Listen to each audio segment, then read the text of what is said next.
અમદાવાદમાં સિવિલ હોસ્પિટલના જે આખું લીકર પરમિટ કૌભાંડ કેસ છે તેમાં સિવિલ તંત્રે 3 માસનો ડેટા પોલીસને સોંપ્યો છે. પોલીસે 2025 થી 2026 સુધીનો ઓડિટ રિપોર્ટ માંગ્યો હતો અને આખરે ડેટા જે છે તે પોલીસને સોંપવામાં આવ્યો છે. પોલીસે સિવિલ તંત્રના કમ્પ્યુટર્સ પણ કબજે લીધા છે. કૌભાંડ મુદ્દે 4 પરમિટ ધારકના નિવેદન નોંધવામાં આવ્યા છે. અમદાવાદના લીકર પરમિટના કૌભાંડ મુદ્દે જે 3 માસનો ડેટા હતો તે સિવિલ તંત્રે પોલીસને સોંપ્યો છે.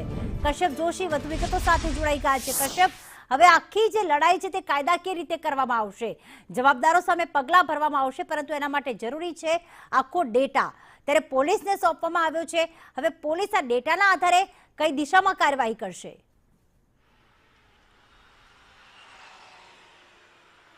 સંદેશ ન્યૂઝ દ્વારા જે આ અહેવાલ પ્રસારિત કરવામાં આવ્યો હતો અને તેના અહેવાલની જે ધારદાર અસર આવી છે ને ત્યારબાદ હવે તંત્ર જે છે તે હરકતમાં આવી ચૂક્યું છે.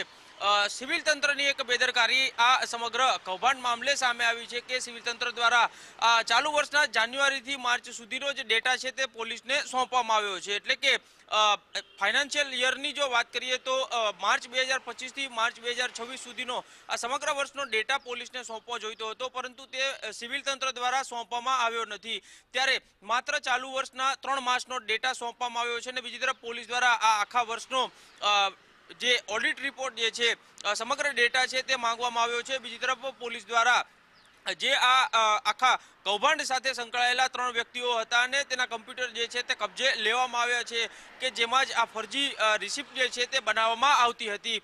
સાથે જ પોલીસ દ્વારા જે આ 9 જેટલી પરમિટો અંગે ફરિયાદ દાખલ કરવામાં આવી છે સિવિલ તંત્ર દ્વારા. તેમાં આ 9 પૈકીના 4 વ્યક્તિઓ જે છે કે જેને લીકર પરમિટ માટે થઈ અને જેની રિસિપ્ટ જનરેટ થઈ હતી, ડુપ્લિકેટ રિસિપ્ટ બનાવવામાં આવી હતી ને તેના નિવેદનની પ્રક્રિયા હવે ચાલી રહી છે ને તે પૈકીના 4 વ્યક્તિઓના નિવેદનની કામગીરી છે તે પૂર્ણ કરવામાં આવી છે. ધરપકડ કરાયેલા 3 આરોપીઓ છે તેને આજે પોલીસ જે છે તે અર્જન્ટ ચાર્જમાં કોર્ટમાં રજૂ કરશે અને તેના રિમાન્ડ માટે થઈ અને માંગણી જે છે તે કરવામાં આવશે. સાથે જ નહીં માત્ર આ 3 વ્યક્તિ પરંતુ અન્ય કોઈની સંડોવણી છે કે કેમ આ તમામ દિશામાં હાલ પોલીસ તપાસ કરી રહી છે. બિલકુલ, આભાર. વધુ અપડેટ માટે કશ્યપ આપના સંપર્કમાં રહીશું.